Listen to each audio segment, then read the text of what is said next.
all these nutritionists and stuff, everybody's like, yeah, just have a pile of nuts, and you're like, there's what like kind? 30 grams of fat in there. So Raj, one of the questions that always comes up, especially from trainees and junior faculty, is how to get involved with societies. I mean, I think they're trying to figure out, should they get involved? Is it worth it? Right. And how do they get involved? So how did you get involved? I mean, that's a great question, and I kind of took a obtuse path. Now that we're here and we're involved in so many different things. As a fellow and a trainee, I always looked up to all these people, and you wonder, wow, will I ever get there? Will I ever be like that?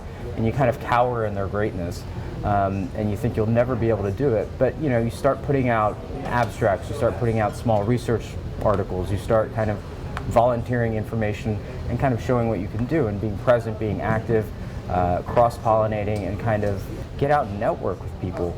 Really makes all the difference in the world. And as someone that never thought they would end up involved in any of this, it's been a phenomenal opportunity, and I think it creates a lot of cross-pollination and a lot of development, not only personally but professionally and clinically as well.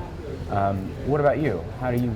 Yeah, I mean, I think it's it's an interesting question. We come out of training, and especially with your first job, or even if you're an interventional fellow, you're so focused on clinical work. Right. But one of the great things about interventional is that our clinical work is always on the cutting edge. And so every case we learn something from. Of course. Right? So no matter how minor the teaching point is, or if there's a complication, then it's a lot of teaching points. So every single day is a day of learning in the cath lab, right? No matter what. And so I think, I started off just by operating as much as possible, trying to be the highest volume operator, but also taking on complex cases with appropriate mentorship. Right. And writing down literally what did I learn from that case. And the practice of putting together a PowerPoint presentation on a case, really forces you to relook at the angiograms, think about it, what are the main takeaway points. And I think that's the lowest point of entry. You can start by just taking your day-to-day practice and submitting those cases. And that really helps because we learn so much from each other all the time. I learn an immense amount from you. And when you get up there and talk about, large bore access, transaxillary approaches, for you that may just be another day in the office. But for hundreds of thousands of other people, that's a really new thing. And so I think that's probably the basis for entry. And then from there, when you get into that's a great entree into the meetings. Of and course. Then you start to attend the different sessions. It's very important to ask questions. It takes a little bit of courage to get up there and ask a question. But no question I've never seen anybody at a meeting get poo-pooed for asking a simplistic or potentially naive question. I think all questions are valid. It's what the meeting is designed for.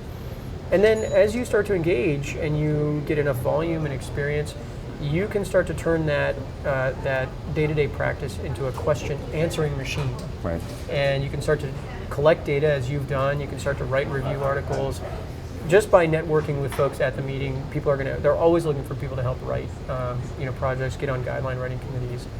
And then, as you know, the SCAI and CRF and TCT have mechanisms to join and actually shoot in an email saying, hey, listen, I'd love to participate on this panel or on this session. Right. And they're always looking for people. Yeah. So I think it's critically important because as interventionalists, it's lifelong learning. And if we weren't doing this, we would become obsolete in about 2 or 3 years. And you'd be doing a disservice to your patients, a disservice to your practice, and a disservice to the field. Yeah. So I think it's almost mandatory that we should all get involved. And a great way to start is with case-based learning. Yeah. And I think it's probably one of the best fields in the sense where everything is progressing and changing. And as we learn from one another, it helps us move the envelope and move the needle forward. We all learn so much, even from the fellows, even from the attendings. And you look at these people and you all get so intimidated, I think, at points. But when you get to know them and feel comfortable, you'll understand and see how humble and really how dedicated everybody here is to education and kind of being inclusive rather than exclusive. Yeah, it's great.